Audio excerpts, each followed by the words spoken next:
Don't cry, sir. My mom can help you. "Don't cry, sir. My mom can help you," said the little boy to the Millionaire CEO sitting under the Christmas tree. Before we begin the story, leave in the comments which city you're watching from. And at the end, don't forget to rate this story from 0 to 10. Enjoy the story, everyone. Don't cry, sir. My mom can help you. Samuel Wright looked up and found a pair of enormous brown eyes belonging to a little boy who couldn't have been more than 9 years old. The boy wore a crooked Santa hat, held a half-eaten lollipop, and stared at him with the casualness of someone who just commented on the weather. Samuel blinked. Once, twice. He was sitting on the floor of a shopping center at 9 o'clock on a Christmas Eve night with a $3,000 suit all wrinkled, a $50,000 ring box in his pocket, and apparently tears on his face. How exactly had he ended up here? Ah, yes, Catherine.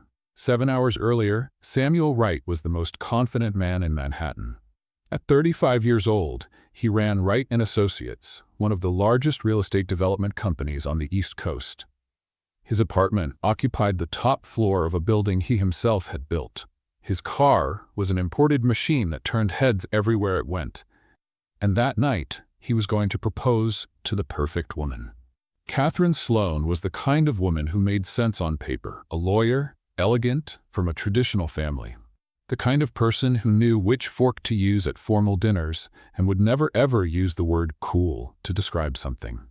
Samuel had planned everything, a reservation at the most exclusive restaurant in the city for 8 o'clock, $2,000 champagne, a ring with a diamond so big it probably had its own zip code. But Samuel Wright was, above all, a man of calculated surprises. A canceled meeting had freed up his entire afternoon. Why wait until dinner when he could surprise her at home hours earlier and turn the afternoon into something special? He thought he was a genius. Spoiler? He was not. Catherine's apartment was on the Upper East Side, and Samuel had the key. It was 2 in the afternoon when he walked in quietly, holding a bouquet of roses and the velvet box in his pocket. He imagined the perfect scene. She would be working from home, he would appear with flowers and the ring, she would cry tears of joy, and dinner would become a celebration. The plan was foolproof, until he heard the sounds coming from the bedroom. Samuel frowned, a laugh, then another, a male voice, and then the bouquet of roses slipped from his hand. His legs moved on their own. He didn't want to see. He needed to see. He didn't want to confirm. He needed to confirm. The bedroom door was slightly open, and there was Catherine Sloan, the woman he was going to spend the rest of his life with, on another man's lap. Literally, on his lap. On the bed Samuel had bought, on the sheet Samuel had chosen, in the apartment Samuel paid for. The world stopped, or maybe just his heart. Catherine turned her head and froze. Her eyes widened, her mouth opened. No sound came out. The man, blonde, tanned, with the face of someone who had never worked a day in his life, took a few more seconds to notice. When he saw Samuel standing at the door, he tried to cover himself with the sheet as if that would help anything. "Samuel," Catherine finally found her voice, "it's not what you're thinking." Samuel almost laughed. Almost. Because of all the pathetic phrases that exist in the world, that one was the champion. It's not what you're thinking. As if there were some alternative interpretation for that scene. As if he could think, oh, of course, they were just checking the mattress firmness together. "Samuel, please let me explain." She got up, wrapped in the sheet, stumbling toward him. The man in the back was desperately trying to find his pants. Samuel said nothing. He just reached into his pocket, pulled out the velvet box, and let it drop to the floor. The sound was small, the meaning immense. 3 years, he said. His voice came out flat, dead. 3 years and you couldn't even be discreet. "Samuel, this doesn't mean anything. He doesn't mean anything." "I know." He looked her in the eyes. "I didn't mean anything either, did I?" Catherine opened her mouth, closed it, opened it again. Nothing. Samuel looked one last time at the scene, at the woman he thought he knew, at the ring on the floor worth a small fortune, at the 3 years of his life that had just turned to dust. And he left, without shouting, without crying, without looking back. Outside the building, the freezing December air hit his face like a slap. The afternoon sun seemed like a bad joke, shining cheerfully while his world crumbled. Samuel took a deep breath, once, twice, 3 times, and then he got in the car and drove. No destination, no plan, nothing. 7 hours later, Samuel didn't even know where he was anymore. The sun had gone away, the sky was dark, and the car had stopped somewhere in New Jersey, in front of a shopping center glowing with Christmas lights. The parking lot was packed with happy families carrying bags and hyperactive children. Samuel didn't know why he had stopped there. Didn't know why he'd gotten out of the car. Didn't know why his legs had carried him inside the mall, past decorated stores and employees dressed as elves. Until he saw the tree. It was gigantic, at least 30 feet tall, covered in golden lights and red ornaments. A huge star shone at the top, and all around, children ran while parents took photos. Samuel stopped. His mother loved Christmas. She had passed away when he was 17, and since then December was just a month on the calendar. Another fiscal quarter. Another corporate holiday season. But there, in front of that ridiculously large tree, Samuel remembered. He remembered Christmas mornings with hot chocolate, stockings hung by the fireplace, her laughter as she pretended to be surprised by gifts she herself had picked out. And he remembered Catherine. The ring, the bedroom, the sheet, the pathetic phrase, all at the same time. His legs gave out, literally. Samuel Wright, CEO of a billion-dollar company, sat on the floor of a shopping center in New Jersey, leaning against the fence around the Christmas tree and couldn't get up. People walked past him. Some looked at him strangely. Others pretended not to see. A security guard seemed to consider approaching but gave up when his phone rang. And Samuel stayed there, invisible, broken, alone, until a little boy with a crooked hat and a lollipop in his hand sat down beside him, swinging his legs as if this were perfectly normal. "You're sad," the boy said. It wasn't a question. Samuel didn't respond. "My mom says when we're sad, we need help, and that asking for help isn't something to be ashamed of." The boy tilted his head, studying Samuel as if he were a particularly interesting puzzle. "You look very sad, like really sad. The saddest I've ever seen, and I've seen my uncle when his team lost the championship." Despite everything, Samuel felt the corner of his mouth twitch. "I'm serious," the boy continued, completely unaware of the absurdity of the situation. "He cried for 3 days. 3. My aunt almost called a doctor.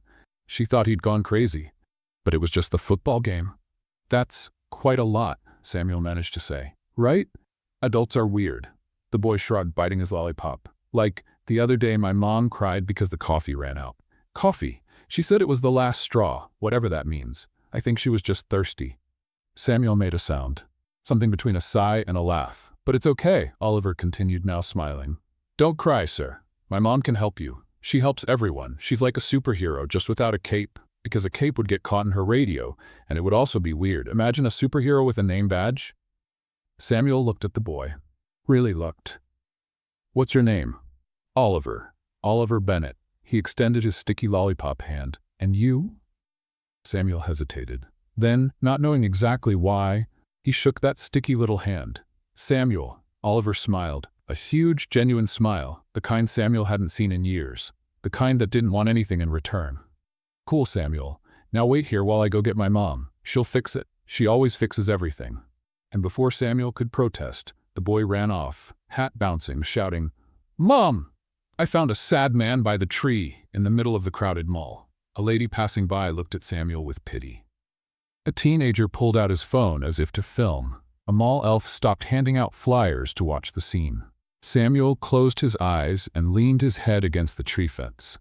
His life had officially spiraled out of control, and for some inexplicable reason, he stayed waiting. Lauren Bennett's radio wouldn't stop crackling. And on that Christmas Eve, that meant the universe had decided once again to test the limits of her sanity. Lauren, Santa Claus is having an existential crisis in the employee bathroom. She pressed the radio button without slowing her pace. Define existential crisis. He's crying and asking if life has meaning. Lauren took a deep breath. It was 9:12 at night, 48 minutes until the mall closed. 80 children were still waiting in line to take a photo with Santa, and the man in red was questioning existence. "Wonderful. Just wonderful.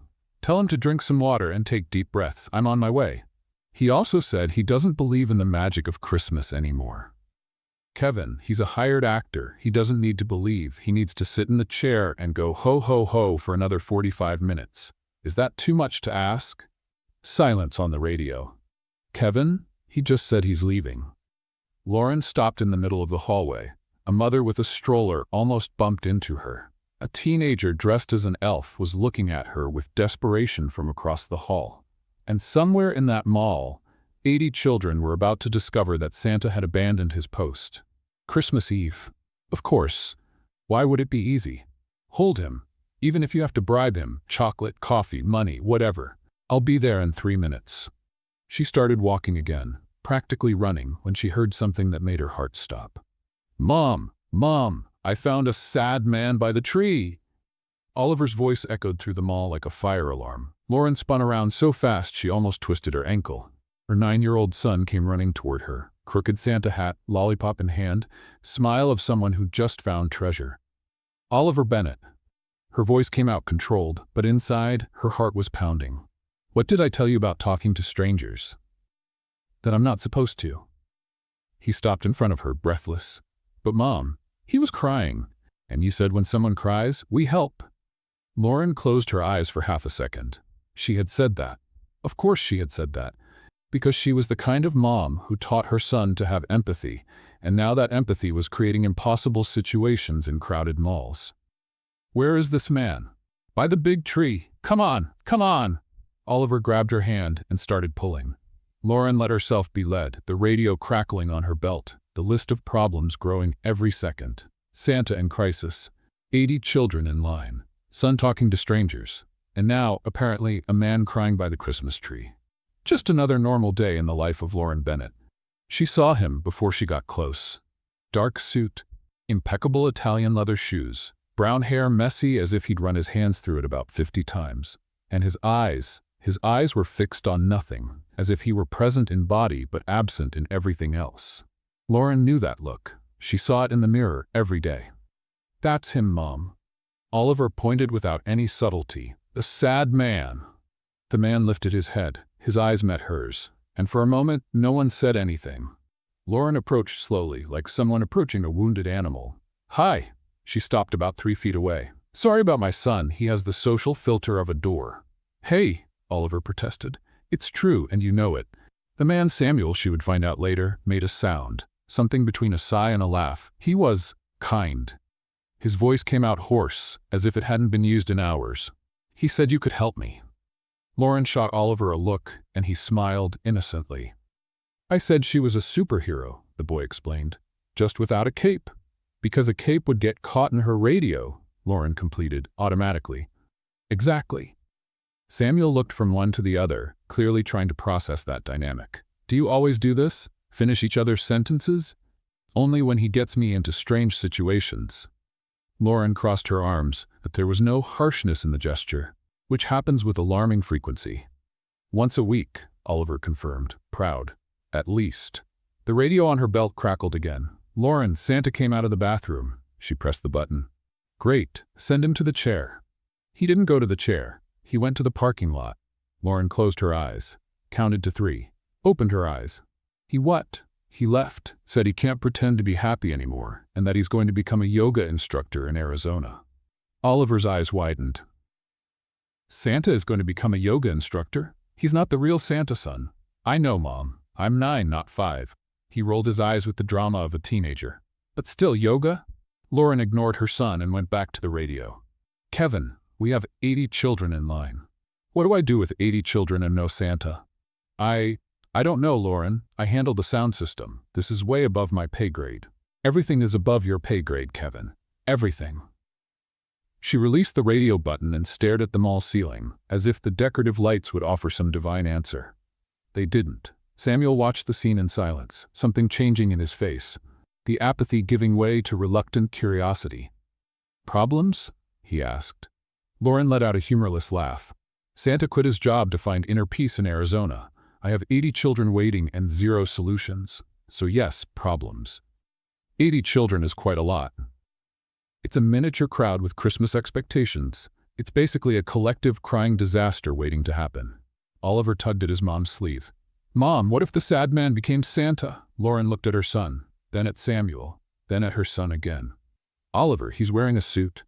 We have the costume, Mom, and the beard, and he's big. Oliver studied Samuel seriously. He looks like Santa.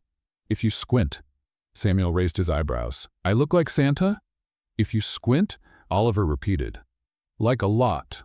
Lauren shook her head. Son, I can't ask a stranger who is clearly going through the worst day of his life to put on a Santa costume. Why not? Because that's not how the world works. But Mom, you said when we need help we ask for it, and you need help. Oliver looked at Samuel. And he needs a distraction. Everybody wins. Lauren opened her mouth to argue, closed it. The kid had a point, an absurd point, but still a point. She looked at Samuel. He was sitting on the floor of a mall in a wrinkled suit on Christmas Eve. Clearly something terrible had happened. Clearly he didn't want to be there. And clearly she was going crazy for even considering this. Look, she said, her voice softer now. I know we just met, and I know you're going through something. You don't have to tell me what. But, Lauren took a deep breath. The line of children, the crackling radio, time running out. But I'm desperate, and you're here. And my son apparently thinks you look like Santa. So, she extended her hand to him. Want to save Christmas for 80 children? Samuel looked at the extended hand. Then at Oliver, who was giving 2 thumbs up. Then at Lauren, who had in her eyes a mixture of hope and desperation that he knew well. 24 hours ago, he was planning a marriage proposal. 12 hours ago, he discovered that the woman he loved was in another man's arms. And now, a stranger with a crackling radio was asking him to put on a Santa costume. His life had officially lost all meaning. But maybe that was exactly why he should accept. Samuel grabbed her hand and stood up. Do you have the beard? Lauren's smile was instant. I have everything. Come with me. Oliver jumped with joy. I told you my mom would fix it. And as the 3 of them walked toward the back of the mall, Samuel noticed something strange. For the first time in 7 hours, he wasn't thinking about Catherine. But before he could process that, Lauren looked at him over her shoulder and said the words that would change everything. I hope you're good at improvising. Because the last kid in line asked for a real hippopotamus. Samuel swallowed hard. What exactly had he gotten himself into? The mall employee's dressing room smelled of reheated coffee and desperation. Samuel looked around and wondered at what exact moment his life had gone so wrong. Ah, yes, at 2 in the afternoon, in Catherine's bedroom. Take off the jacket. Lauren's voice cut through his thoughts. She had her back to him, rummaging through a metal locker as if she were searching for the Holy Grail. Excuse me? The jacket, take it off. She didn't even turn around. The Santa suit won't fit over 3 layers of imported fabric. Samuel looked at his own suit. The suit he had put on that morning thinking he would end the day as a fiancé. The suit that was now wrinkled, sweaty, and about to be replaced by red velvet. The irony was almost poetic. He took off the jacket. Shirt too. What? Lauren finally turned around, holding what appeared to be a giant red pillow. The belly. You need a belly. Santa doesn't have defined abs. How do you know I have defined abs? She looked him up and down with the expression of someone evaluating a piece of furniture. You have the face of someone who goes to the gym at 5 in the morning and drinks protein shakes for breakfast. Oliver, sitting on a bench in the corner, burst out laughing. Did she get it right? Samuel opened his mouth, closed it, opened it again. 5:30, and it's not a shake, it's a smoothie. Lauren rolled her eyes. Same thing. It's not the same thing. A smoothie has fruit. A shake is just... Take off the shirt, Santa, Samuel obeyed. Not because she told him to, but because arguing seemed to require energy he simply didn't have anymore. When he was down to just his undershirt, Lauren approached with the pillow belly and an expression that could only be described as professional in crisis mode. Raise your arms. He raised them. She began strapping the pillow around his waist, pulling Velcro strips with impressive efficiency. Tighter, she muttered to herself, it needs to look natural. Natural? Samuel looked down. I look like I swallowed a watermelon. A Christmas watermelon, Oliver corrected helpfully. That's not a compliment. Yes, it is. Watermelons are cool. Lauren took a step back, analyzing her work. Still need the jacket, and the pants, and the beard, and the hat, and the belt. Is that all? and the Christmas spirit, but we'll improvise that. Samuel let out a sigh that came from deep in his soul. I don't have Christmas spirit. Nobody does at 9 at night on Christmas Eve after working 12 hours. Lauren tossed the red pants to him. We fake it. That's what adults do. There was something in that phrase. Something that made Samuel stop. Fake it. That's what Catherine had been doing for 3 years. Pretending she loved him. Pretending she cared. Pretending he was more than a credit card with legs. And now he was going to pretend to be Santa. The difference, he realized with a pang in his chest, was that at least here the lie had a good purpose. Hey! Lauren's voice was softer now. He looked up and met her eyes. You don't have to do this, she said. Seriously, it was Oliver's crazy idea and I shouldn't have. I want to do it. The words came out before he could think, and the strangest thing was that they were true. Lauren tilted her head, studying him. Why? Samuel thought about the question, thought about Catherine, about the mother who was no longer there, about the ring abandoned on the floor, about the perfectly planned life that had crumbled in a matter of seconds. Because I have nothing left to lose. The silence that followed was heavy. Oliver stopped swinging his legs. Lauren blinked, and then, to everyone's surprise, she smiled. A small smile, but genuine. That's the best reason I have ever heard for putting on a Santa suit. 10 minutes later, Samuel Wright, CEO of a billion-dollar company, was unrecognizable. The red jacket was tight in the shoulders and loose at the waist, even with the pillow. The pants made a strange noise when he walked. The golden plastic belt looked like it had been bought at a cheap costume store. And the beard was a masterpiece of disaster. It's crooked, Oliver observed. I know it's crooked. Lauren was pulling the elastic, trying to adjust it. But it's the only one we have, so it'll have to work. Samuel looked at himself in the cracked mirror of the dressing room. The man staring back was not a CEO, was not the right heir, was not anyone he recognized. He was just a desperate guy in a ridiculous costume, and for some reason, that was liberating. Okay, Lauren said, taking a step back. The rules. Rules? You didn't think you were going to go out there doing ho-ho-ho without instructions, did you? Samuel had thought exactly that. Rule number 1, never promise anything. Kid asks for a dog, you say, I'll see what I can do. Kid asks for a baby brother, you say, talk to your parents. Kid asks for a hippopotamus. I say the zoo won't allow it? Lauren pointed at him. Exactly. You learn fast. I have an MBA. And that's going to be completely useless for the next 40 minutes. Oliver laughed again. Samuel was starting to like the sound of that laugh. Rule number 2. Lauren continued, now pacing back and forth like a general before battle. Some kids are going to cry. It's not your fault. Some kids cry around beards. It's a fact of life. They're afraid of beards? They're afraid of strange men in red who promise to enter their house through the chimney. If you stop to think about it, it's pretty scary. Samuel hadn't stopped to think about it. Now he couldn't stop thinking about it. Rule number 3, the ho-ho-ho comes from the diaphragm, not the throat. From the throat, it sounds like you're choking. Ho-ho-ho, Samuel tried. Oliver made a face. It sounded like you were choking. From the diaphragm, Lauren repeated. Take a deep breath, fill up the fake belly, and let it out. Samuel took a deep breath, filled up the fake belly, and let it out. Ho-ho-ho, the sound echoed through the dressing room. Lauren's eyes widened. Oliver clapped. That's it, she said, genuinely impressed. See, you're a natural Santa. I'm a CEO having a nervous breakdown. Same energy. For the first time that endless day, Samuel laughed, a real laugh. Short, rough, almost surprised at itself. Lauren stopped. Oliver stopped. They both looked at him as if he had just done a magic trick. What? Samuel asked. Nothing. Lauren looked away, but there was a smile at the corners of her mouth. Just, you should laugh more. You look less like a CEO. I don't look like a CEO. You look like someone who fires people before breakfast. I've never fired anyone before breakfast. After breakfast, then. Only once, and he deserved it. Oliver shook his head. Adults are really strange. Lauren's radio crackled. Lauren, the kids are getting impatient. One of them already asked if Santa died. Lauren pressed the button. Tell them he was feeding the reindeer. We're coming out in 1 minute. She looked at Samuel. He looked at her.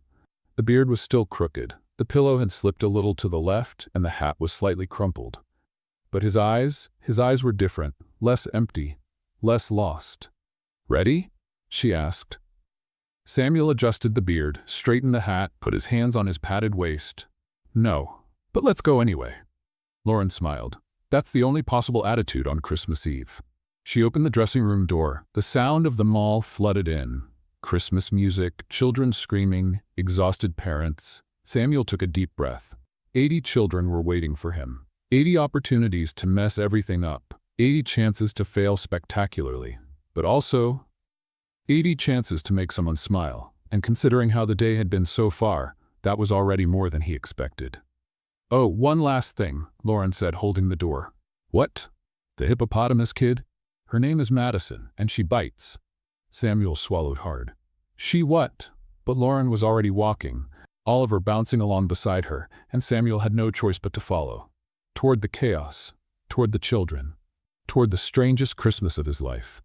And toward something he couldn't yet name, but that had begun the moment a little boy with a crooked hat sat down beside him and said his mom could help. The first child pulled Samuel's beard so hard he thought he might lose his face along with it. "It's real!" the boy shouted, hanging from the elastic like a rock climber in training. "Son, let go of Santa's beard." The mother looked more tired than embarrassed. "Let go. Let go." Samuel held the beard in place while Lauren appeared out of nowhere and detached the child with the precision of a paramedic. "The beard is magic," she told the boy, smiling as if she hadn't just saved Samuel from plastic surgery. "If you pull too hard, the magic goes away." The boy's eyes widened. "Goes away where?" "To the North Pole. And then Santa goes bald." The boy looked at Samuel with genuine horror and left holding his mother tightly, as if he had just escaped from a disaster. Samuel adjusted the beard and looked at Lauren. "Does this happen often?" "Only with kids who eat too much sugar, so yes, always." The line seemed endless. Samuel was sitting in a giant red velvet chair, under lights that were too hot, surrounded by decorations that were too bright, listening to Christmas music that was too loud. And the children kept coming, one after another. Some shy, some excited, some in a state of absolute panic. "Santa, I want a real dinosaur. Ho ho ho, I'll see what I can do. Santa, I want my parents to stop fighting." Samuel choked. Lauren, who was organizing the line nearby, shot him a warning look. "Ho ho ho, Santa will send positive thoughts to your house." The child seemed satisfied. Samuel needed a moment to catch his breath. "Santa, why are you sweating so much?" "Because the North Pole is very cold and here it's very hot. Temperature shock." "What's temperature shock?" "It's when you sweat a lot." Next, Lauren appeared beside him during a brief pause. "You're doing well, Mr. MBA. I almost cried with the kid whose parents are fighting." "Everyone almost cries with that one. It's part of the job." "How do you handle this?" Lauren shrugged. "Coffee. Lots of coffee. And the certainty that at 10 o'clock this ends." Samuel looked at the clock on the wall. 9:23. 37 minutes. He could survive 37 minutes. He could not survive 37 minutes. At 9:31, a little girl with pigtails threw up on his shoes. "Oh no." The mother rushed over with tissues. "She ate too much cotton candy, I warned her, but she doesn't listen, never listens. I'm so sorry, Santa." Samuel looked at his shoes. The Italian leather shoes he had put on that morning, thinking they were going to a 5-star restaurant. Now they were covered in processed cotton candy. "It's okay," he said, and for the first time, he almost believed it. Accidents happen. Ho ho ho. Lauren appeared with a roll of paper towels and an expression that was half pity, half amusement. "Welcome to real Christmas." "My shoes cost." "Don't finish that sentence." She crouched down to clean. "You'll ruin the magic."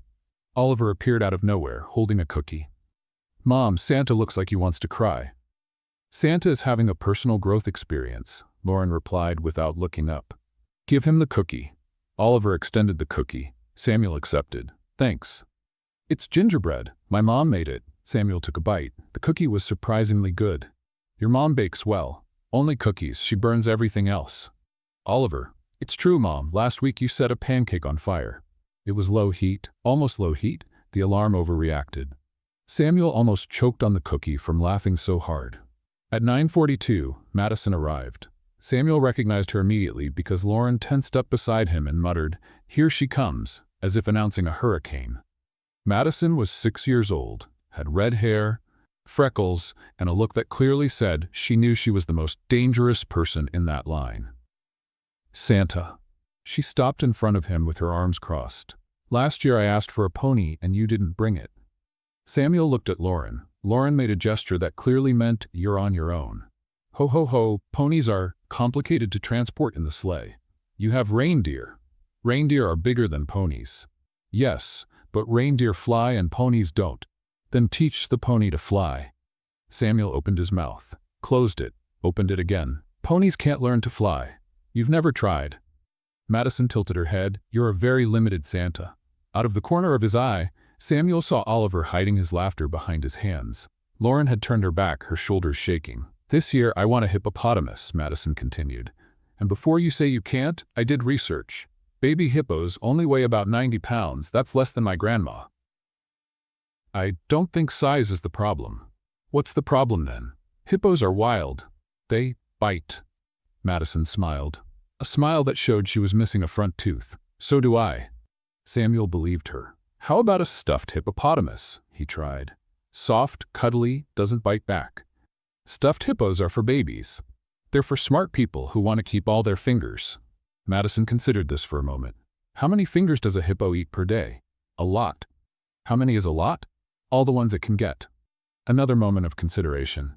Fine, she said finally. Stuffed, but it has to be big. Bigger than me. I'll see what I can do. You better. I know where you live. The North Pole? Yeah, and I know how to swim. Madison got down from his lap and walked away as if she had just closed a billion-dollar deal. Samuel sat there watching, genuinely impressed. Lauren approached, still laughing. You survived, Madison. That's basically a Medal of Honor. She's terrifying. She's going to be president one day, or own a corporation, or both, or lead a group of villains. Also a possibility. At 9:58, the last child in line approached. He was a small boy, couldn't have been more than 5 years old. He was alone, looking at Samuel with huge, slightly scared eyes. Lauren frowned and looked around, searching for the parents. Hi, Samuel said, his voice softer. What's your name? Tommy. Hi, Tommy. Did you come alone? The boy shook his head. My mom's over there. He pointed to an exhausted woman sitting on a bench, holding 2 huge bags and a sleeping baby. She said I could come quick. Samuel waved at the mother, who waved back with a tired smile. And what do you want for Christmas, Tommy? The boy was silent for a moment. Then very quietly he said, I want my mom not to be so tired. Samuel felt something tighten in his chest. Ho ho, ho. His voice faltered a little. That's a very beautiful wish, Tommy. She works a lot, and sometimes she cries when she thinks I'm sleeping. Samuel looked at Lauren. She had a hand over her mouth, her eyes glistening. You know what I think, Tommy? Samuel leaned in closer. I think you're already the best gift your mom could ever have. But I'm not a gift. I'm a person. The best things are people. People who care. People who notice when someone is tired. Samuel put his hand on the boy's shoulder. You're special, Tommy, and your mom is very lucky. The boy smiled. A small smile, but real. Thanks, Santa? Thank you, Tommy. Merry Christmas. The boy got down and ran to his mother, who hugged him tight. Samuel watched them leave, and something inside him changed. Something he couldn't explain. Lauren approached slowly. Hey. Her voice was soft. Are you okay? Samuel didn't answer immediately. He was looking at the lights on the tree, at the bright decorations, at the scraps of wrapping paper on the floor. Nobody's ever asked me for anything like that, he said finally. Like what? Something real, something that wasn't about money or things. He looked at her. In my life, everyone always wants something, a contract, an investment, a promotion. But here the kids want dinosaurs and hippos. Samuel laughed, but there was something wet in his eyes. Here they want their mom not to be tired. Here they care about real things. Lauren was silent for a moment. Welcome to the real world, Mr. CEO. But this time, there was no sarcasm in her voice, just kindness. Oliver appeared, yawning. Mom, is it over? It's over, son. Lauren looked at her watch. 10:03, officially the most chaotic Christmas in this mall's history. And the best, Oliver said, smiling at Samuel, because Santa didn't give up. Samuel looked at the boy, at his mother, at the empty mall being closed around them. 24 hours ago, he thought he knew what he wanted from life. Now covered in sweat, with ruined shoes and a crooked beard, he wasn't sure of anything anymore. Except for one thing. "Is there anywhere open to get a coffee?" he asked. Lauren smiled. "I know a place." And as the three of them walked together through the empty mall, Samuel realized that, for the first time in a long time, he didn't want to be anywhere else. The place, Lauren knew, was a 24-hour diner with cracked vinyl seats, a plastic Christmas tree in the corner, and a waitress who seemed to have seen too much in life to be impressed by anything. Samuel was still dressed as Santa. "What do you want?" The waitress was chewing gum and holding a notepad without looking at them. "3 hot chocolates," Lauren said, "and a slice of apple pie for my son.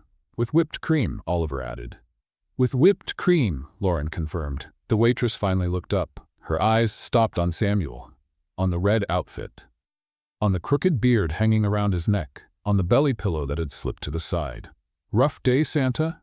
You have no idea." She shrugged. "I've seen worse. Last week a guy came in here dressed as a giant banana crying because his girlfriend broke up with him. At least you have dignity." Samuel looked at himself.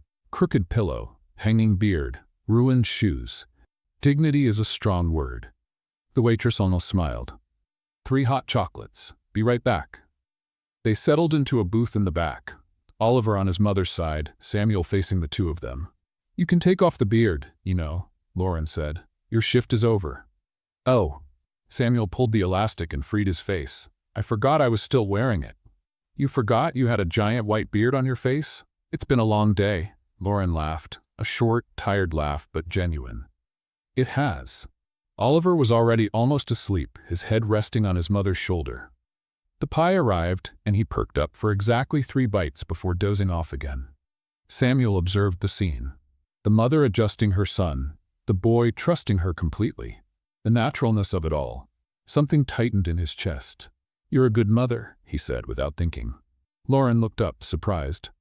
"I'm an exhausted mother who feeds her son apple pie at 10 at night. You were working, solving crises, saving Christmas for 80 children. With the help of a stranger in a suit I found on the floor of the mall." Still, Lauren was silent for a moment. Then she picked up her mug of hot chocolate and blew on it. "You were good today, too, with the kids. I was attacked by a child who wanted a hippopotamus, and you survived. That counts." Samuel smiled. A small smile, but real. "Madison is going to give me nightmares." "Madison gives everyone nightmares. Next year she'll probably ask for a shark." "A shark?" "She's ambitious, likes to escalate challenges." They both laughed. The sound was strange in that empty diner, but it also felt right. The silence that followed wasn't uncomfortable. It was the kind of silence that happens when 2 tired people finally stop running. "So," Lauren said, spinning the mug between her hands, "are you going to tell me why you were crying on the floor of the mall, or am I going to have to guess?" Samuel choked on his chocolate. "Straight to the point. I have a 9-year-old son. I don't have time to beat around the bush." He put the mug on the table, looked at her, at the brown eyes that didn't look away, that didn't ask for anything, that just waited. "I was going to propose to my girlfriend today." Lauren didn't react, just waited. "I arrived at her apartment in the afternoon, to surprise her." He let out a bitter laugh. "I was the one who got the surprise. She was, with another guy. In the apartment I paid for, in the bed I bought." Lauren whistled softly. "Wow. Yeah, and what did you do?" "I left the ring on the floor and walked out. Without yelling, without throwing things, without anything."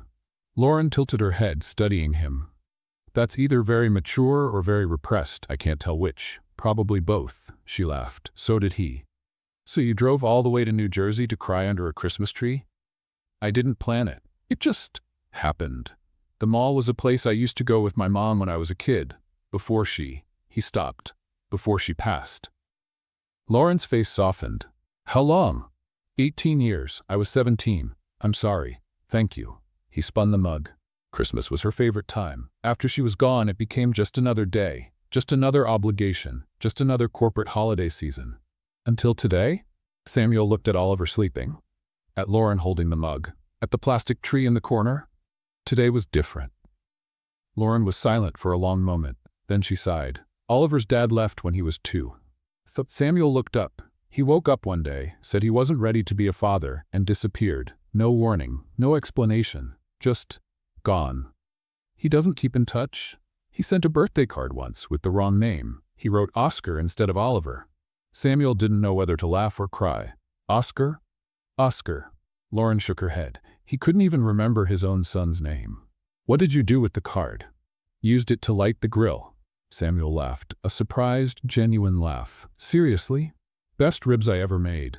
Oliver doesn't even know. He thinks his dad just never tried to contact him. She shrugged. Maybe that's better. Having no hope is easier than having hope and being disappointed. Samuel understood that more than he wanted to admit. You raised him alone all this time?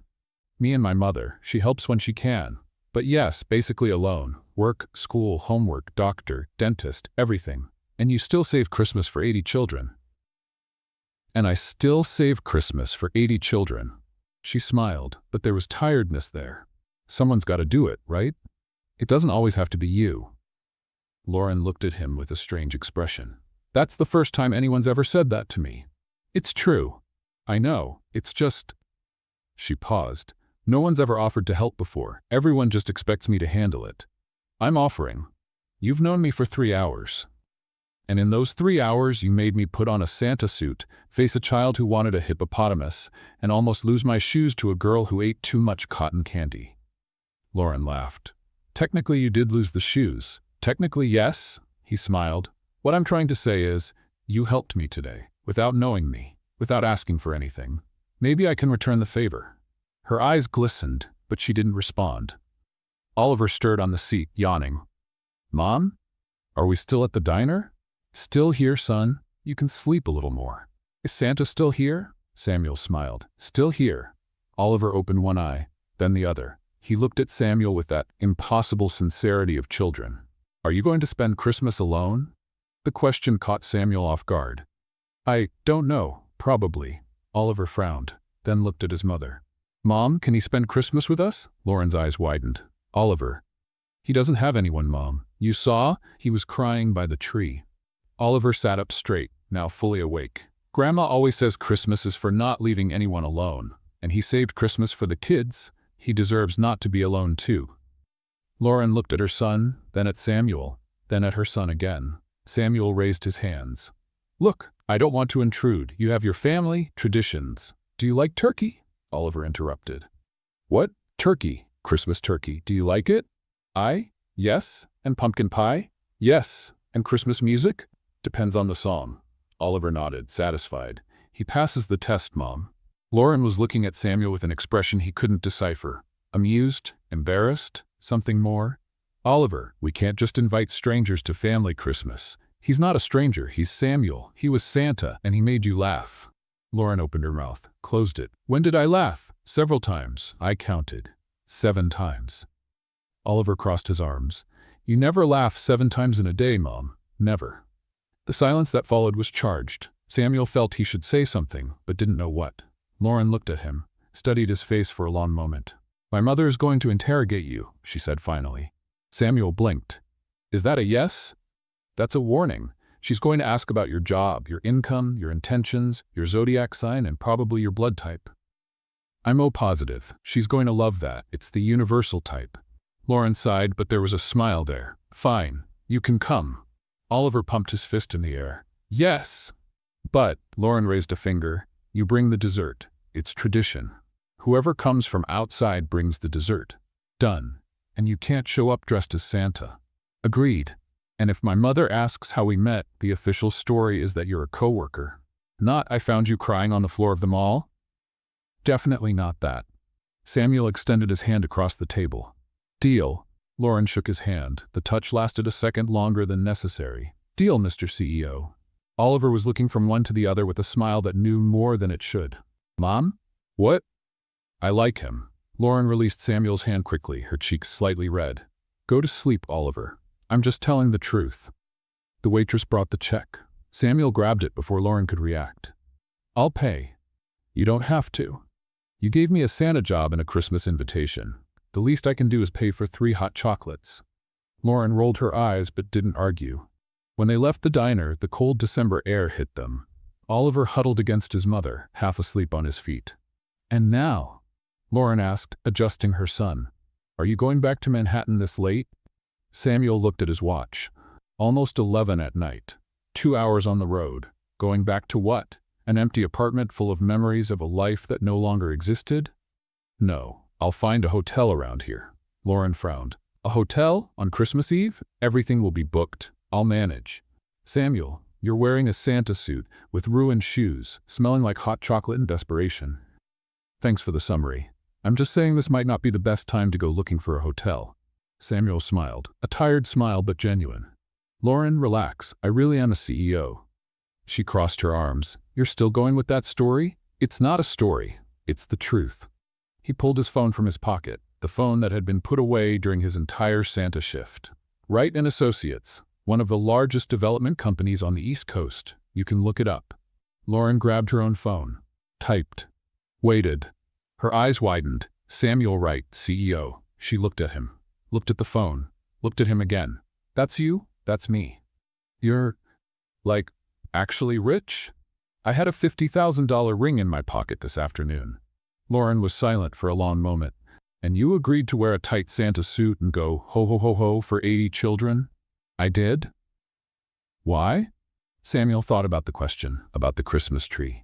The cold floor, the little boy with the crooked hat who sat down beside him. Because your son said you could help me, and he was right.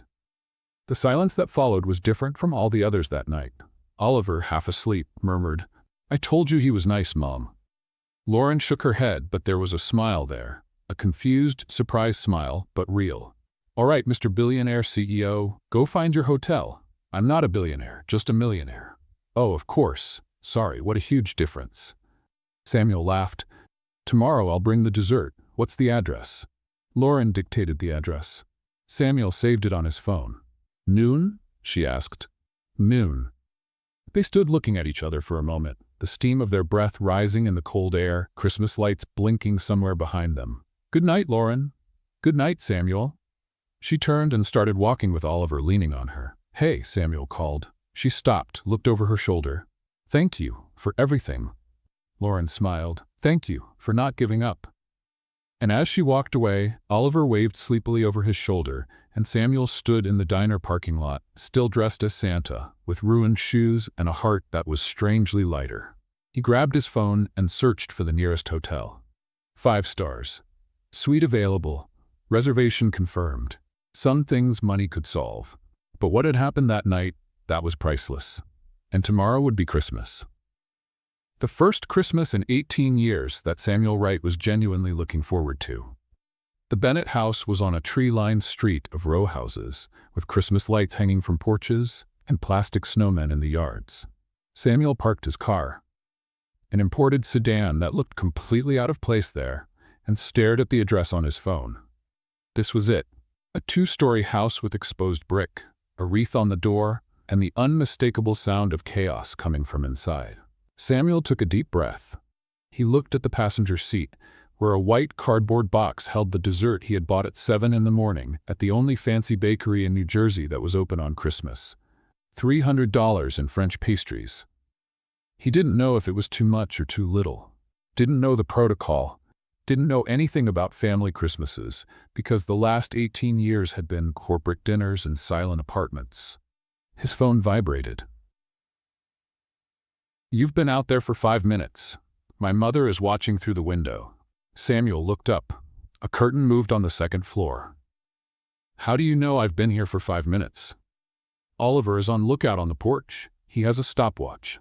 Samuel laughed. He grabbed the box of pastries and got out of the car. The front door opened before he could ring the bell. He's here. Oliver appeared like a hurricane of reindeer pajamas and messy hair. Mom, Grandma, Uncle Derek, Uncle Brian, Santa's here. Oliver, I asked you not to call him, but it was too late. Samuel was already being dragged inside by a small, determined hand. The interior of the house was exactly what Samuel expected and nothing like what he knew. Christmas decorations everywhere, some clearly handmade with flaking glitter and painted macaroni, the smell of turkey roasting, Christmas music playing somewhere. And people, lots of people. You must be the famous Samuel. A woman with gray hair and eyes identical to Lauren's appeared before him, drying her hands on an apron that said, Merry Christmas. Samuel extended his hand. Pleased to meet you, Mrs.? Margaret, but call me Maggie. Everyone does. She ignored his hand and hugged him. None of that, Mrs. Stuff. Makes me feel old. She stepped back and looked him up and down. So you're the CEO my daughter found crying at the mall? Mom, Lauren's voice came from the kitchen. What? He knows he was crying. It's not a secret. Samuel smiled. I really was crying. Your daughter saved me. Maggie narrowed her eyes. There was a sparkle there. At least he's honest. She pointed to the box in his hands. What's that? Dessert, French pastries, from the bakery. French pastries? A huge man appeared out of nowhere, practically snatching the box from Samuel's hands. Derek, come see this. The guy brought French pastries. Another man, equally large, appeared beside the first. Real French pastries? Like from France? From the French bakery in Princeton, Samuel explained. The two men exchanged looks. He brought pastries from Princeton. Fancy pastries. To our house. Samuel didn't know if this was good or bad. I'm Brian. The first man extended his hand. Lauren's older brother. And I'm Derek. The second shook Samuel's hand with enough force to break bones. Middle brother, we need to talk later. Talk about what? About your intentions. Derek. Lauren appeared finally with a wooden spoon in her hand and an expression that promised consequences. Let the man breathe. He just got here. I just want to know. Later, much later, like never. Derek raised his hands in surrender, but winked at Samuel in a way that clearly said, this conversation is happening. Samuel swallowed hard. The kitchen was a battlefield, pots everywhere, steam rising from 3 different stoves. Maggie commanding everything like a general, while Lauren tried to prevent something from burning, and a red-headed woman, who Samuel would discover was Karen, Brian's wife, chopped vegetables at impressive speed. Can I help? Samuel asked from the doorway. All 3 women stopped and looked at him. Do you cook? Maggie asked, suspicious. Not very well, but I know how to wash dishes. Silence. He knows how to wash dishes, Karen said to Lauren. I heard. Where did you find this man? On the floor of the mall. And he washes dishes? Apparently. Samuel was already rolling up his shirt sleeves. Point me to the sink. Lauren smiled. That smile he had seen the night before, the one that made something strange happen in his chest. Over in the corner. The big pots first. Samuel went. Over the next 2 hours, Samuel washed more dishes than in his entire adult life. He also peeled potatoes, badly, cut onions, cried more than when he discovered Catherine's betrayal, and was assigned to entertain the children when Lauren's nieces and nephews got too bored. The nieces and nephews were 4. Emma, 12 years old, who looked at him with the same skepticism as her grandmother. The twins Lucas and Leo, 7 years old, who seemed to have nuclear energy, and baby Sophia, 2 years old, who was more interested in eating the ornaments off the tree than in anything the adults were doing. Are you Aunt Lauren's boyfriend? Emma asked, direct. I'm a friend. A friend who spends Christmas with her family? I didn't have anywhere else to go. Emma considered this. That's kind of sad. It's quite sad, actually. But now you have us, she shrugged, so it's not sad anymore, it's just weird. Samuel didn't know what to say. Uncle Samuel. The twins appeared out of nowhere. Come play lightsaber fight. I'm not. But it was too late. A plastic saber was shoved into his hand, and before he could process it, Samuel Wright, CEO of a billion-dollar company, was having an epic lightsaber battle with 2 7-year-old boys in the Bennett living room. He lost, spectacularly. You're really bad at this, Leo informed him. I know, like really bad. Thanks for the feedback. Want to try again? Samuel looked at the 2 eager little faces. Sure, he lost again, and once more. And at some point, while being defeated for the 5th consecutive time, Samuel realized he was laughing. Really laughing, the kind that makes your stomach hurt. Lauren appeared at the living room door, watching the scene. You're losing to 7-year-olds. I'm being massacred, it's different. It's the same thing. No, massacre is more dramatic. She laughed, and Samuel thought he could spend the rest of his life making her laugh like that. Lunch was served at 2 in the afternoon. The dining room table wasn't big enough for everyone, so they set up an improvised extension with a plastic table from the garden. The chairs didn't match. The plates were from at least 3 different sets, and the tablecloth had a cranberry sauce stain from some past Christmas that never came out completely. It was perfect. Before we eat, we have a tradition, Maggie announced. Everyone says one thing they're grateful for this year, starting with the youngest. Baby Sophia, in her high chair, shouted something unintelligible and threw a pea on the floor. Sophia is grateful for peas, Brian translated. Next. The twins were quick. Video games. Dinosaurs. Emma was more elaborate. I'm grateful for passing math this year, and for my new phone. Oliver thought for a moment. I'm grateful for Samuel, because he was sad, and now he's not anymore, and because he made my mom laugh 7 times yesterday. The entire table looked at Samuel. He felt his face get hot. 7 times? Derek asked. I counted, Oliver confirmed. Interesting. Very interesting, Brian added. Lauren was red as a tomato. Next. Who's next? Next. The round continued. Karen was grateful for health, Brian for family, Derek for his new job, Maggie for having everyone together. Then it was Lauren's turn. I'm grateful. She hesitated, looked at Oliver, at her mother, at her brothers, and briefly at Samuel. I'm grateful for good surprises, for help when we don't expect it, and for people who stay when they could have left. The silence that followed was charged. That was beautiful, Maggie said, suspiciously emotional. Mom, don't cry. I'm not crying. It's allergies. To what? To feelings. The table laughed, and then everyone looked at Samuel. Your turn, Oliver said. Samuel looked around, at this loud, chaotic, imperfect family, at the improvised table and the mismatched plates, at the impatient children and the adults who were already eyeing the French pastries. I'm grateful. He took a deep breath. For a boy in a crooked hat who sat beside me when I was at the worst moment of my life. For a mother who wasn't afraid to ask a stranger for help. And for a family that opened their door to someone who had nowhere to go on Christmas. Total silence. Baby Sophia threw another pea. That was beautiful too, Maggie said, now clearly crying. Mom. It's allergies, I already said. After lunch came dessert. The French pastries were an absolute success. This is the best thing I've ever eaten, Derek said, mouth full. Better than Grandma's pie? Leo asked. Deadly silence. Equally good, Derek quickly corrected. Good in different ways. Right answer, Maggie said, but she was smiling. Samuel helped clean up everything afterward.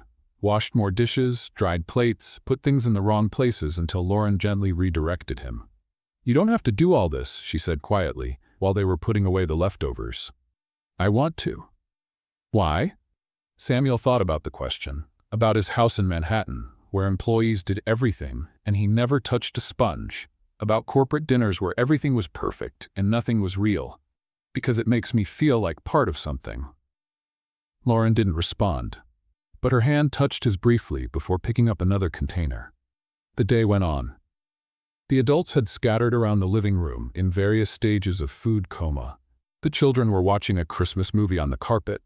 Oliver had fallen asleep on the couch, his head in Lauren's lap.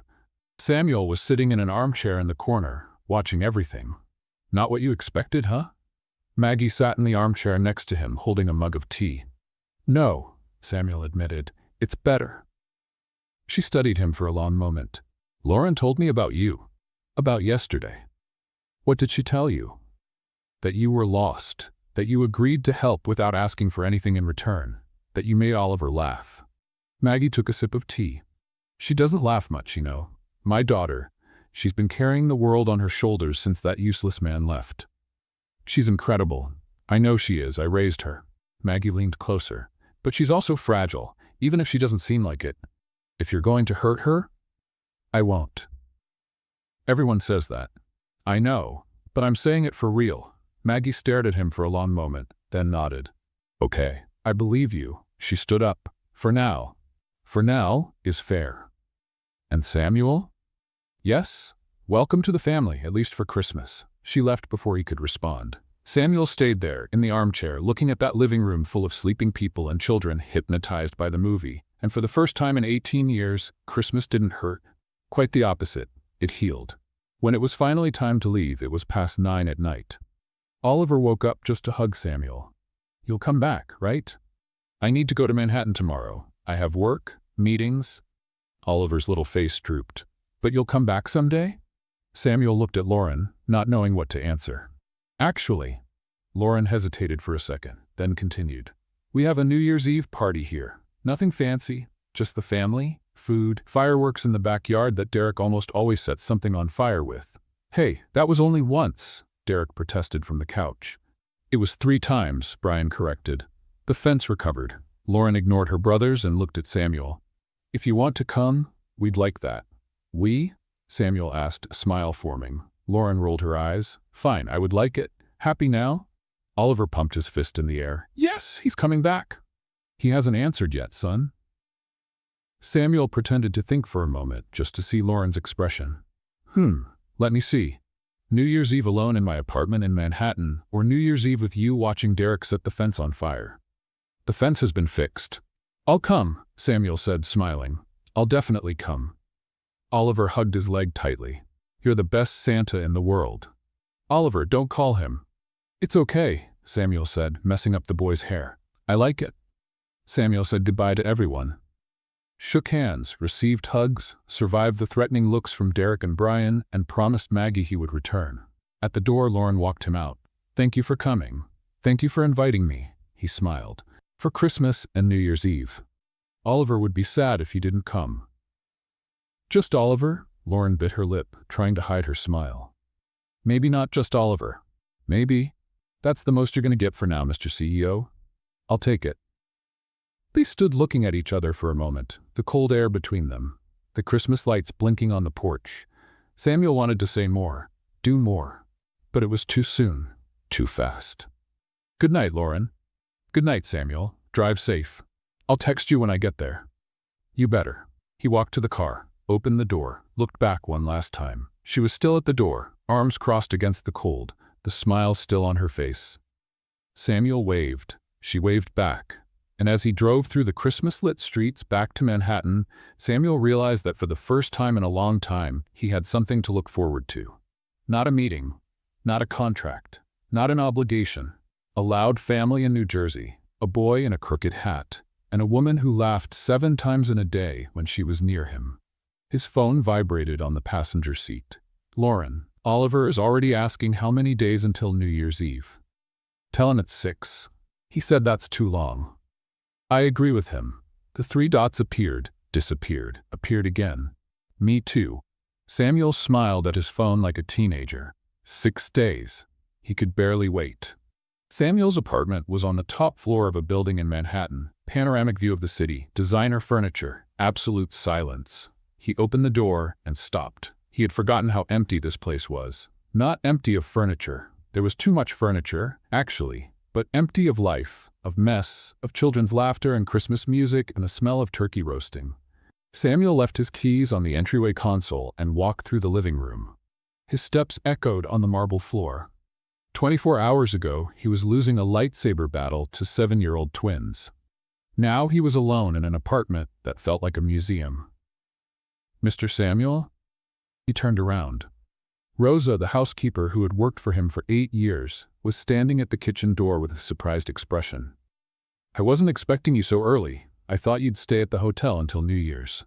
Change of plans. Rosa studied him for a moment. She had that motherly look that saw beyond words, even though she wasn't his mother. You seem different. Different how? I don't know. More? Relaxed? She tilted her head. Did something happen? Samuel thought about the Christmas tree. The boy with the crooked beanie, the woman with the crackling radio who commanded the chaos like a conductor. A few things. Good things? The best. Rosa smiled, a smile of someone who knows more than they say. That's wonderful, sir. Dinner is in the oven if you need it. She left, and Samuel was alone again. That's when he saw it. Catherine's coat hanging on the entryway hook. He had walked right past it without noticing, but now the coat seemed to scream. A physical reminder of a life that no longer existed. Samuel walked through the apartment with new eyes, her perfume in the bathroom. Photos of the 2 of them on the shelf, a forgotten hairbrush in the drawer, clothes in the closet, makeup on the vanity. 3 years of a relationship scattered through every room. 3 years of lies. Rosa? She appeared almost instantly. Yes, sir? I need you to pack some things. He pointed to the coat. Everything that belongs to Catherine, clothes, perfumes, photos, everything. Rosa blinked. Everything, sir? Everything. And what should I do with the boxes? Samuel thought for a moment. Donate them or throw them away. Doesn't matter. I just want it all out of here. If Rosa had questions, she didn't ask them. She just nodded. I'll need large boxes. Buy as many as you need. She headed toward the hallway but stopped at the door. Mr. Samuel? Yes? This good thing that happened, does it have a name? Samuel felt the corner of his mouth rise. Lauren. Rosa smiled again. That motherly smile that knows everything. Beautiful name. The phone buzzed at 9 at night. Did you get home okay? Samuel looked at the screen, smiling. I did. The apartment feels like a tomb after your house. Tomb is a bit heavy. I prefer too quiet. Too quiet is an understatement. I can hear my own thoughts here. It's disturbing. Disturbing thoughts? The worst kind. Like, did Derek really fix the fence? LOL, he swears he did, but I have my doubts. How much do you want to bet he sets it on fire again on New Year's? Lauren, I don't bet against certainties. Samuel laughed alone in the empty apartment, and for the first time the silence didn't seem so bad. The following days were strange. In the morning, Samuel was the CEO of Wright and Associates. Meetings, contracts, million-dollar decisions. The man everyone expected him to be. At night, he was just Samuel. The guy who texted a woman in New Jersey and waited anxiously for her reply. December 27th. Oliver wants to know if you like marshmallows in your hot chocolate. Who doesn't? People without souls, according to him. I'm glad I passed the test. You're passing all his tests? It's concerning. Concerning why? Because he's never liked any of my… Never mind, forget it. Any of your…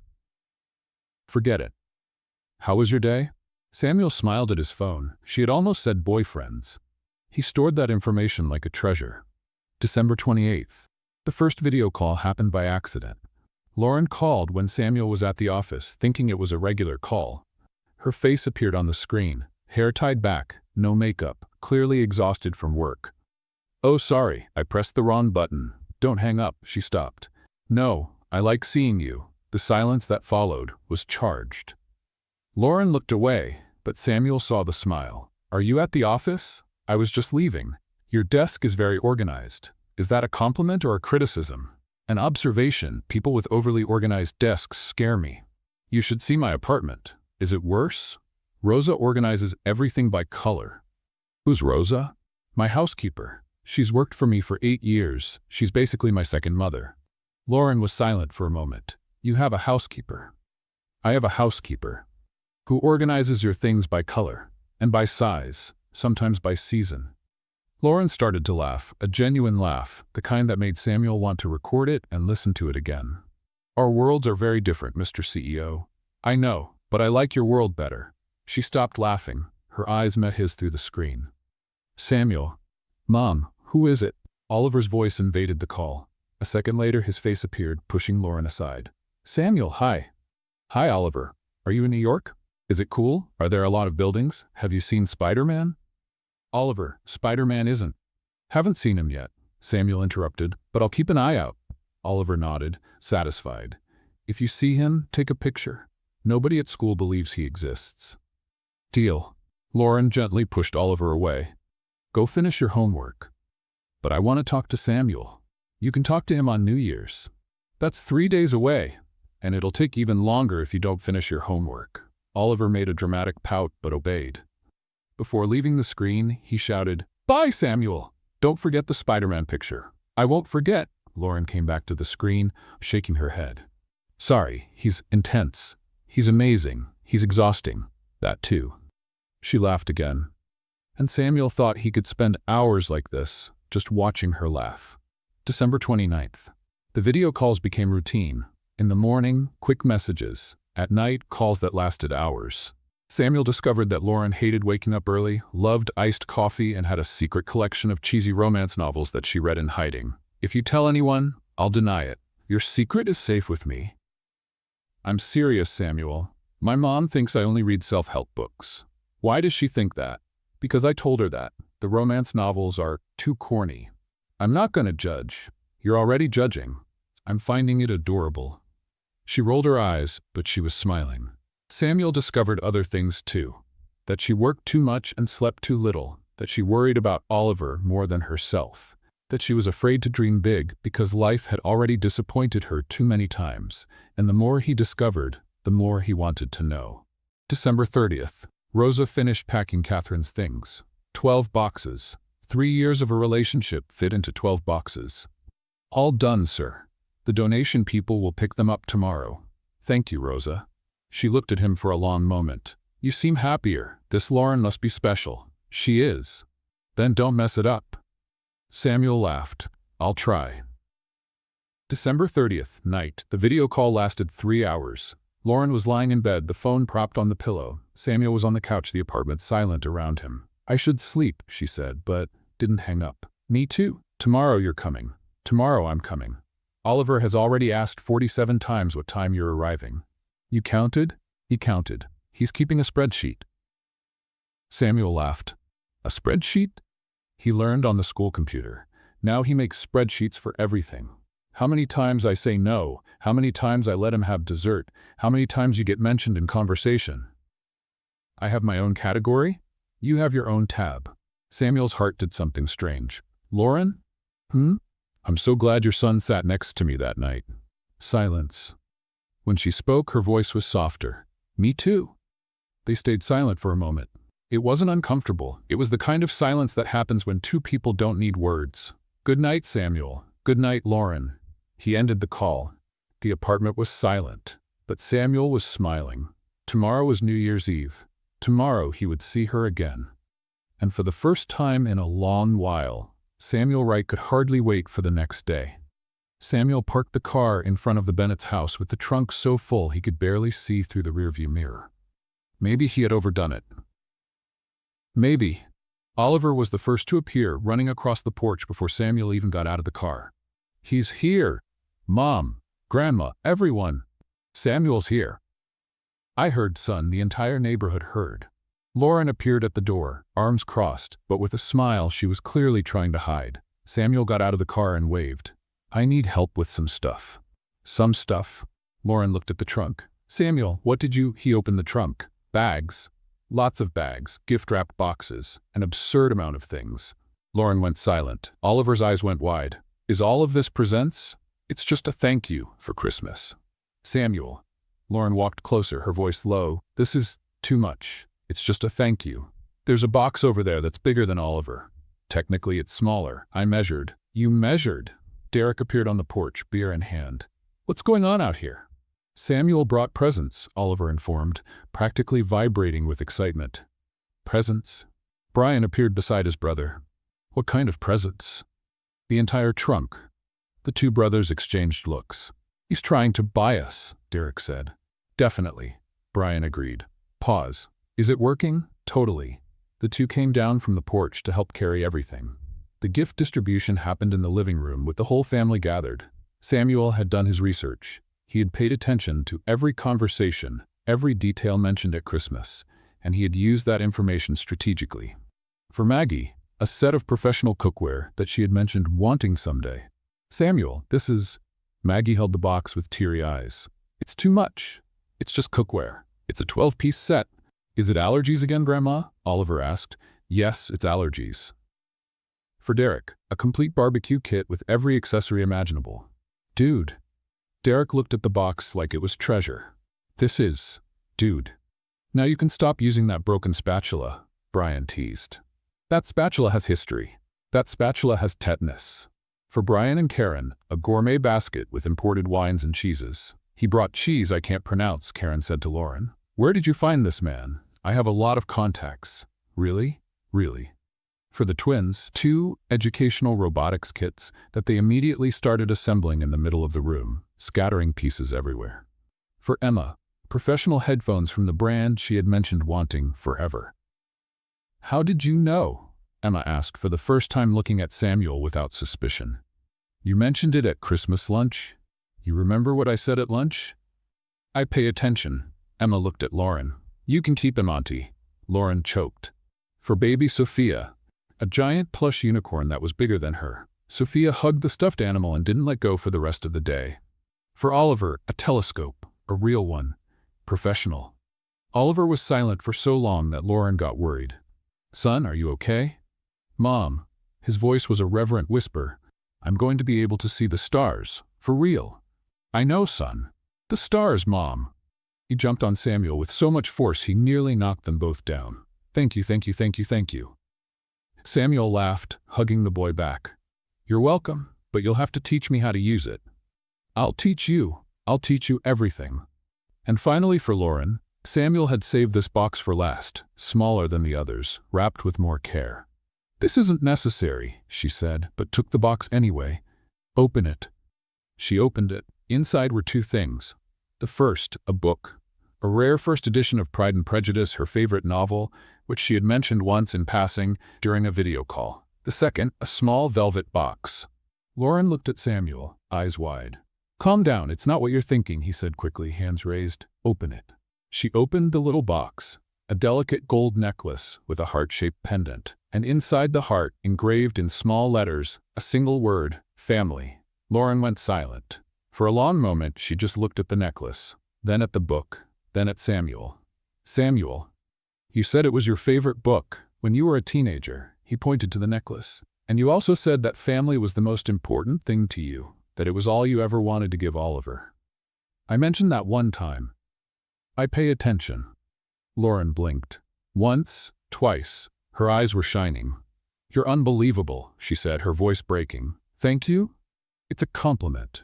She held the necklace against her chest. The best compliment. And then she did something that surprised everyone, including herself. She hugged him. Not a quick, polite hug. A real hug. Tight, lingering. Thank you, she whispered. You're welcome. Will you put it on me? Samuel took the necklace with slightly trembling hands. Lauren turned around, lifting her hair. He fastened the clasp delicately, his fingers brushing against her skin. When she turned around, the necklace gleamed against her chest. Family. The whole family was watching with huge smiles. Oh, that's so beautiful, Maggie said, wiping her eyes. Allergies? Derek asked. Be quiet, Derek. The New Year's Eve party started at 6 in the evening and showed no signs of ending. The Bennett backyard had been transformed into a zone of organized chaos. Barbecue smoking on one side, tables with food on the other. Loud music playing from a speaker that Brian had proudly connected to his phone. Now we're going to play real music, he announced. If you play that 80s rock playlist again, I'm filing for divorce, Karen warned. You love my playlist. I tolerate your playlist. There's a difference. Samuel was in the middle of everything, completely out of his element, and absolutely happy. Do you know how to flip meat? Derek asked, pointing to the grill. I know the theory. Theory? I watched videos. Derek looked at Brian. He watched videos. At least he's honest. Honesty isn't going to save the steak. Even so, Derek handed the spatula to Samuel. Your first lesson, young grasshopper. The meat only gets flipped once. Once. If you keep flipping it all the time, it gets rubbery. Rubbery? Like an old shoe. That's a vivid image. Barbecue is poetry, Samuel. Poetry with fire. An hour later, Samuel had officially flipped 3 pieces of meat, under strict supervision, lost 2 games of checkers to Oliver, been forced to dance to country music by Maggie, and discovered he couldn't dance at all. You're stepping on my foot, Maggie informed him. Sorry. The left foot now. Sorry again. Lauren, come save your mother before I end up limping. Lauren appeared laughing, pulling Samuel out of the line of fire. You're really bad at this. I warned you I didn't know how to dance. I thought it was modesty. It wasn't. Definitely wasn't. They stood in the corner of the backyard, watching the chaos around them. The twins were running around with the robots they'd built, half working, half catching fire in a controlled way. Derek was shouting instructions about the meat. Karen and Brian were arguing about the playlist. Maggie was dancing with Oliver, who was surprisingly good. Is it always like this? Samuel asked. Always. It's amazing. Lauren looked at him, surprised. Really? Really? In my family. He stopped. Well, I don't have a family anymore, but when I did, everything was very formal, quiet, controlled. This is the opposite of controlled. I know. That's why it's amazing. Lauren didn't respond, but her hand found his and intertwined their fingers. Samuel felt his heart race. At 11 at night, Derek decided it was time for fireworks. I have everything under control, he announced, carrying a box that looked dangerously large. You said that last year, Brian reminded him, before you almost set the fence on fire. The fence was an accident, and the year before, that was also an accident. And the year, okay, I get it, but this year is different. Why? Because I watched tutorials. Samuel looked at Lauren. Should I be worried? Very. The twins were already running around Derek asking to help. Uncle Derek, let us light them. No way, you're 7 years old. So what? So what is that you set the robot on fire 2 hours ago? It was controlled fire. Fire isn't controlled when you're screaming. Ah! Maggie appeared with a bucket of water. Just as a precaution. Mom, you don't trust me? No. At 11:50, everyone gathered in the backyard. The temperature had dropped and Lauren had given Samuel a blanket to share with her. They were sitting in beach chairs, Oliver between them, the telescope already set up and pointed at the sky. When the fireworks start, don't look through the telescope, Samuel warned. Why? Because you'll go blind. Oh. Oliver considered this. Good tip. The family was scattered around the backyard. Maggie with a glass of wine, Derek with a lighter and an expression of concentration, Brian with his phone ready to record any disaster, Karen with the kids, keeping the twins at a safe distance. 5 minutes left, someone shouted. The air was charged with anticipation. Samuel looked at Lauren. She was looking at the sky, her face illuminated by the Christmas lights that still decorated the porch. The gold necklace gleamed on her chest. Beautiful. The word appeared in his mind without asking permission. Beautiful? What is it? Lauren turned, catching him staring. Nothing. You were staring at me. I was appreciating the view. She rolled her eyes but smiled. You're so corny, Mr. CEO. I know. At 11:59, the countdown began. Everyone together. Mixed voices. Children shouting louder than the adults. 10. Derek lit the first firework. 9. The rocket went up, leaving a trail of light. 8. Samuel looked at Lauren. 7. She looked back. 6. The world around them seemed to disappear. 5. Only the two of them existed. 4. Samuel leaned closer. 3. His heart was beating so hard he was sure she could hear it. 2. Lauren didn't move away. 1.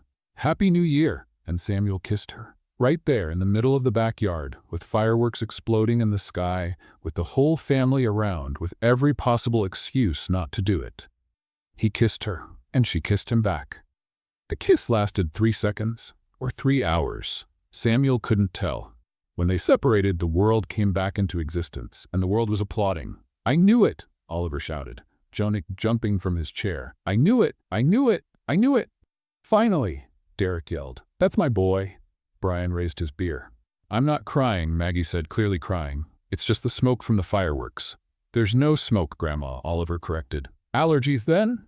The twins made faces of disgust. Kabu, they kissed. Kissing is gross. You'll change your minds in about 10 years, Karen said, laughing. Emma was filming everything with her phone. This is going to the family group chat. Emma, no. Too late, Auntie. Samuel and Lauren looked at each other, laughing, embarrassed, happy. Happy New Year, he said. Happy New Year, she replied. And then he kissed her again because he could, because he wanted to, because it was finally allowed. The fireworks kept exploding in the sky. The family kept celebrating. Derek almost set the fence on fire again. It was just a small fire. The twins ran away screaming, Ab, one more time. It was chaos. It was noise. It was perfect. At 3 in the morning, the party finally came to an end. The children had fallen asleep in various corners of the house. Maggie had gone to bed after hugging Samuel for 5 straight minutes. Allergies, she insisted.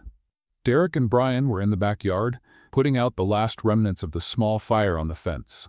Lauren and Samuel were sitting on the porch, sharing a blanket, fingers intertwined. You should stay, she said quietly. It's too late to drive to Manhattan. I booked a hotel nearby. Lauren was silent for a moment. Or, she hesitated, or we could go together. Samuel turned to her. Together to the hotel. She didn't look at him. If you want. Samuel's heart stopped. Restarted. Stopped again. I want. Lauren finally looked at him. Her eyes shone with something he hadn't seen before. Then let's go. They snuck out like teenagers running away from home. The hotel was 10 minutes away by car. It was simple, but clean and comfortable. Samuel had booked the best room available, which in New Jersey meant a big bed and a view of the parking lot. Romantic view, Lauren said, looking through the window. 5 stars for the parking lot. She laughed. That laugh he loved. And then the laugh stopped, and they were looking at each other, and the air between them became charged with something new. Samuel? Lauren, I don't do this, normally, go to hotels with guys I met at shopping malls. I don't do this either. Normally. dress up as Santa Claus and fall in love with women who ask for my help out of nowhere. Lauren blinked. Fall in love? Samuel swallowed hard. Did I say that out loud? You did. Oh.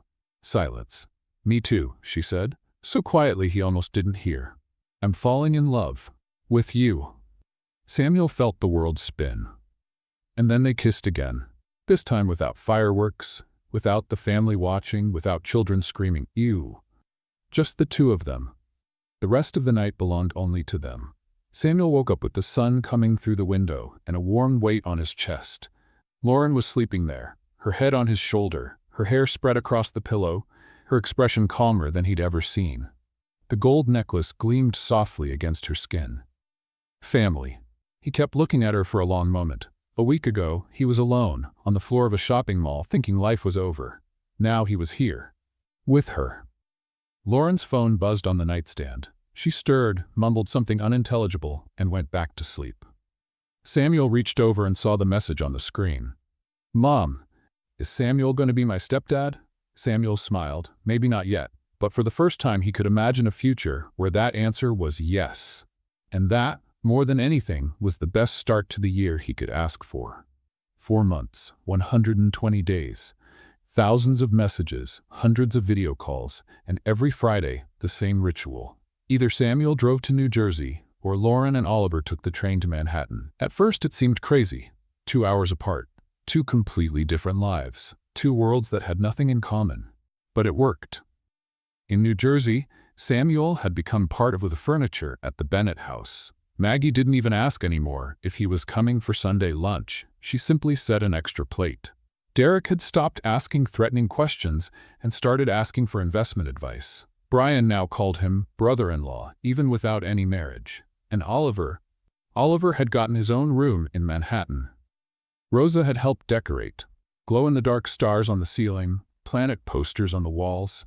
The telescope that Samuel gave for Christmas in a special corner, pointed at the window. It's the best room in the world, Oliver had declared on the first night.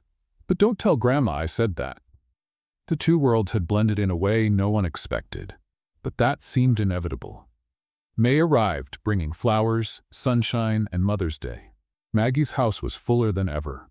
Derek and Brian with their families. The twins running around the yard. Emma on her phone. Baby Sophia chasing the neighbor's dog that had crashed the party. Karen trying to organize the table. Maggie commanding the kitchen as always. And in the middle of everything, Lauren. She was wearing the necklace Samuel had given her on New Year's. The gold heart with the word family engraved on it. She wore it every day. Samuel had noticed. He never commented, but he noticed. You're acting strange, Lauren said to Oliver during lunch. Me? Strange? I'm not acting strange. I mean weird. Why would I be acting weird? Lauren looked at Samuel. Samuel looked at the ceiling. What are you 2 up to? Nothing, they both answered at the same time. Too fast, too synchronized. Lauren narrowed her eyes. Samuel Wright, if you taught my son to lie to me, technically he just omitted information. Samuel. It was his idea. Hey, Oliver protested. You promised you wouldn't give me up. Maggie was watching the scene with a smile that knew too much. Leave the boys alone, dear. Let's eat dessert.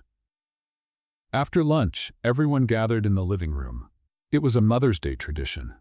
Each child gave a little speech for their mother. Derek always cried and denied it. Brian always tried to be funny and failed. The kids always made drawings. But this year, there was something different in the air.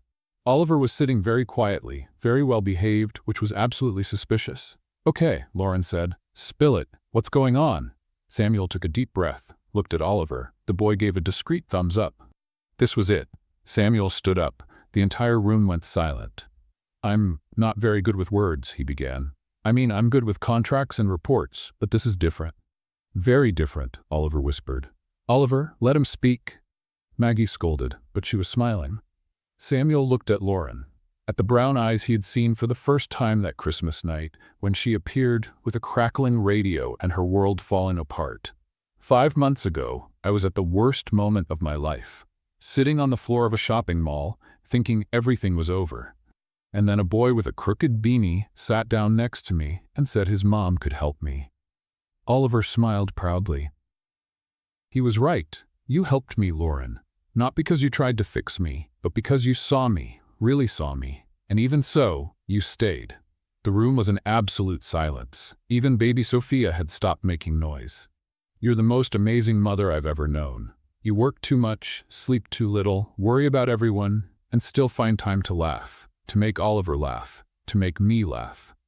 Lauren's eyes were shining. And I know our worlds are different. I know it's not easy, but I also know I've never been as happy as I am with you two. Samuel took a deep breath. Lauren Bennett, will you be my girlfriend? Officially? With a title and everything? The silence lasted half a second. We rehearsed 15 times, Mom, Oliver exploded, jumping off the couch. Say yes, please. I can't keep the secret anymore. The entire room burst into laughter. 15 times? Lauren looked from Samuel to Oliver. He's very perfectionist, Oliver explained. Version 12 was good, but he thought it needed more emotion. I didn't say that. Yes, you did. You said it needs more emotion, Oliver, I remember. Okay, maybe I did say that. Lauren was laughing and crying at the same time. You two are impossible. Is that a yes? Samuel asked. Is that a yes, Mom? Oliver echoed. Lauren looked at both of them. At the man she had found crying in a shopping mall, at the son who had sat down next to him without fear, at the family around them who had already adopted Samuel as one of their own. Yes. She wiped away a tear. The answer is yes. Oliver jumped between them, hugging both at the same time. Now we're a real family. Samuel held them both, his heart overflowing. We always were, champ. We always were. Maggie was sobbing in the corner. Mom, are you okay? Derek asked. It's allergies. Mom, it's May. There are no allergies in May. Yes, there are. These are happiness allergies. Derek looked at Brian. Brian shrugged. Happiness allergies. I'll make a note of that. The twins started screaming, EW kissing, even though no one had kissed yet. Emma was filming everything. Karen was crying quietly. Baby Sophia was still chasing the neighbor's dog.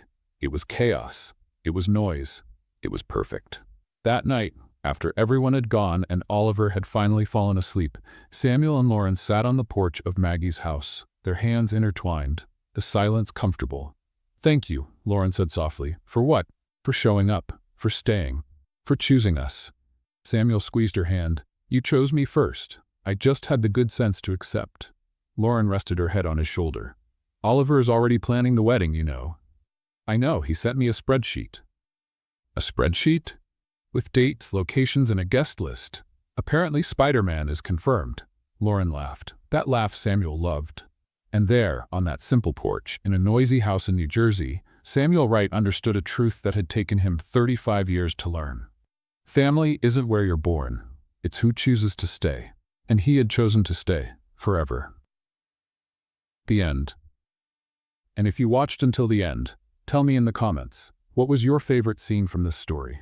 The moment Oliver sat next to Samuel at the mall? The kiss on New Year's Eve? Or the proposal on Mother's Day?